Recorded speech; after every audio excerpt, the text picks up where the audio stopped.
Start. परिच्छेद.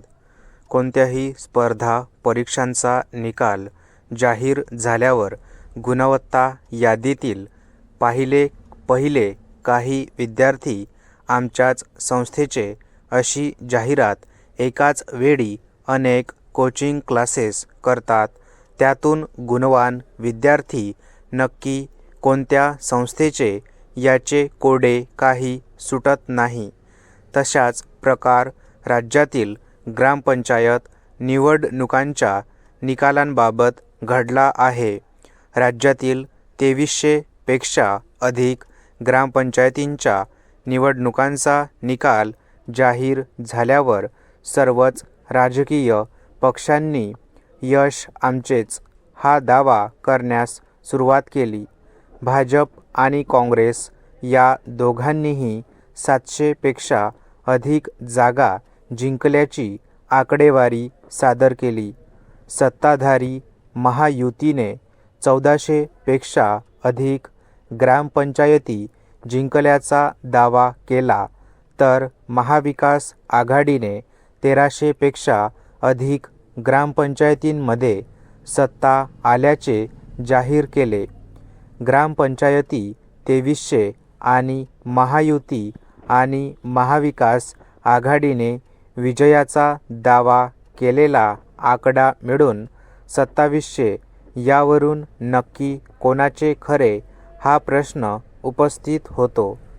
ग्रामपंचायतींच्या निवडणुका या पक्षीय पातळीवर लढविल्या जात नाहीत. राजकीय पक्ष स्थानिक पातळीवर पॅनलच्या माध्यमातून रिंगणात उतरतात.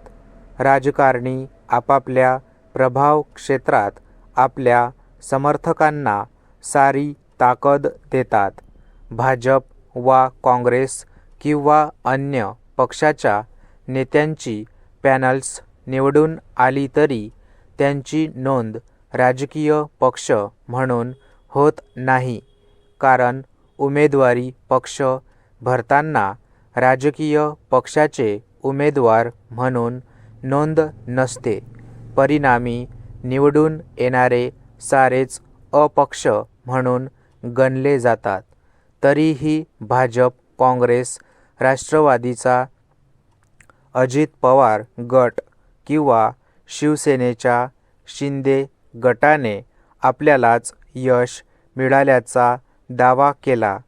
राजकीय पक्षांनी विजयाचे दावे करणे समजू शकते, पण विविध वृत्तवाहिन्यांनी जणू काही लोकसभा अथवा विधानसभा निवडणुकांच्या निकालांच्या धर्तीवर कोणत्या पक्षांनी किती ग्रामपंचायती जिंकल्या याची आकडेवारी दिवसभर दाखवून बातमीदारीपेक्षा त्या मनोरंजन कसे अधिक करतात हे दाखवून दिले. परिच्छेद. ग्रामपंचायतींच्या निवडणुका पक्षविरहित लढविल्या जातात, अशी तरतूद कायद्यात असल्याने या निवडणुकांत राष्ट्रीय किंवा राज्य पातळीवरील नोंदणीकृत राजकीय पक्षांच्या चिन्हांचा वापर करता येत नाही. समजा एखाद्या उमेदवाराने कमळ किंवा हाताच्या पंजाच्या चिन्हाची मागणी केली तरी त्याला ते मिळू शकत नाहीत. ग्रामपंचायतींमध्ये मुक्त निवडणूक चिन्हांचाच वापर केला जातो. पी. नरसिंह राव यांच्या पंतप्रधान पदाच्या कार्यकाळात 73व्या घटना दुरुस्तीनंतर पंचायतींना जादा अधिकार बहाल करण्यात आले. गाव पातळीवर ग्रामपंचायत, तालुका पातळीवर पंचायत समिती, तर जिल्हा पातळीवर जिल्हा परिषदा अशी त्रिस्तरीय रचना सर्व राज्यात करण्यात आली. गावांचा विकास हा गाव पातळीवरच व्हावा हा त्यामागचा उद्देश होता. त्यामुळेच ग्रामपंचायतींच्या निवडणुका देशभर पक्षाच्या चिन्हांवर लढविल्या जात नाहीत, पण यातून ग्रामपंचायतींच्या निवडणुका पार पडल्यावर सत्ताधारी आणि विरोधकांकडून सर्वाधिक जागा जिंकल्याचा दावा करण्याचे प्रकार सर्वच राज्यात घडतात. ग्रामपंचायतींवर आपलीच सत्ता असावी असा प्रत्येक खासदार, आमदार वा स्थानिक पातळीवरील नेत्यांचा प्रयत्न असतो. कारण ग्रामपंचायती ताब्यात असल्यावर गावातील मतदारांवर प्रभाव टाकणे सोपे जाते. याशिवाय केंद्र व राज्य सरकारच्या विविध योजनांचा निधी ग्रामपंचायतींना उपलब्ध होतो. या निधीवरही डल्ला मारणारे कमी नसतात. मोठ्या शहरांच्या जवळील ग्रामपंचायतींच्या सरपंचांना अधिक भाव असतो, कारण तेथील जमिनींचे व्यवहार मोठ्या प्रमाणावर होत असतात. अशावेळी सरपंच आपल्या खिशातील हवा असाही नेतेमंडळींचा प्रयत्न असतो.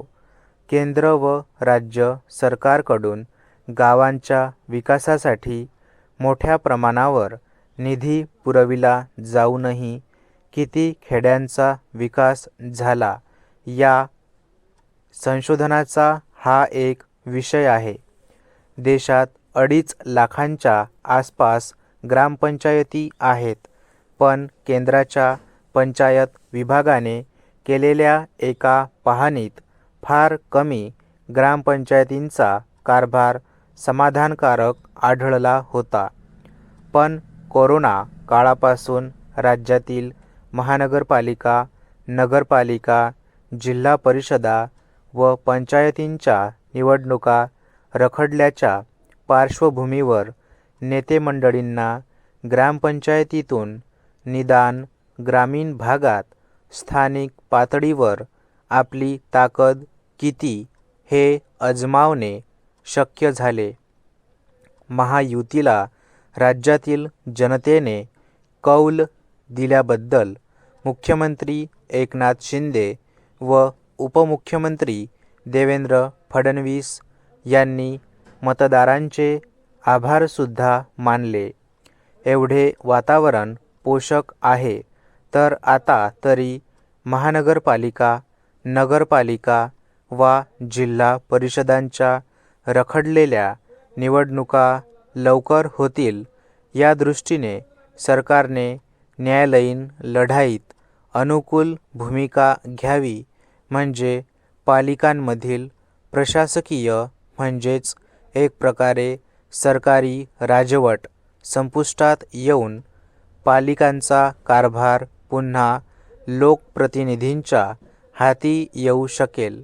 मात्र ग्रामपंचायतीत पक्षच नसताना विजयाचा दावा करण्यास पुढे येणाऱ्या सर्व राजकीय पक्षांनी आता एक करावे. एकत्र येऊन ग्रामपंचायतींच्या निवडणुका ही पक्षीय पातळीवर किंवा पक्षाचिन्हावर लढण्यासाठी कायदे दुरुस्तीसाठी पुढाकार घ्यावा.